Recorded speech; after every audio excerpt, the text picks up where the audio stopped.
Hi guys, it's Dan here at Cross Platform Gaming, and today I've got a review of my most anticipated game of 2020, Iron Man VR.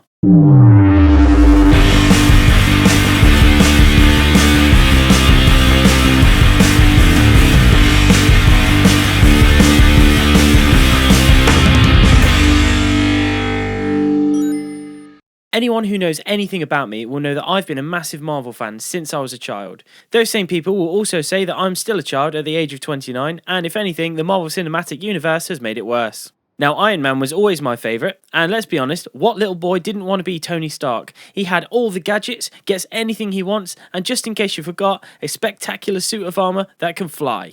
Iron Man VR is packaged as a game in which you can fly around as Iron Man, fighting back against a whole host of weapons from the Stark Industries archive that have resurfaced after a supervillain got their hands on them. Sounds like a great premise, right? Well, I certainly thought so, and I pre-ordered the deluxe edition of the game. After a week's worth of play, here's my review of it for any of you looking to buy it.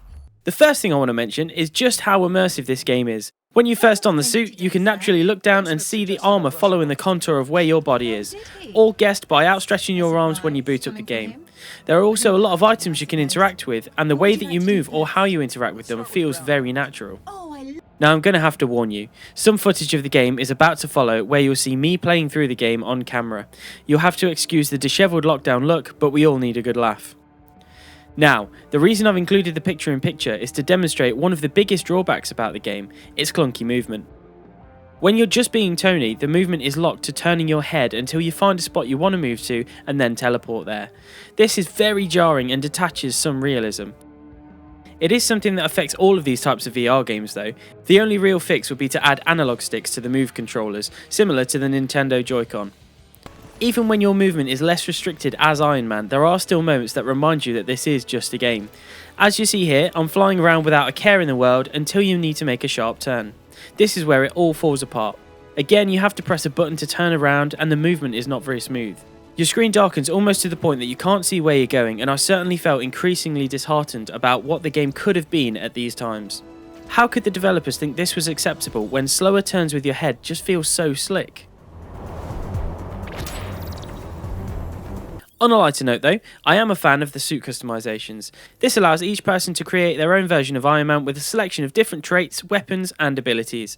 On top of this, they've clearly tried to encapsulate the idea of Tony's multitude of different suits, even though they're just different colour palettes. What I would quite like to see is further customizations, or perhaps inclusions of some of the other suits that have appeared in the MCU, such as the Hulkbuster, the Heartbreaker and my personal favourite, the Mark 6. Overall, I think Iron Man VR should really be more of an experience than a game.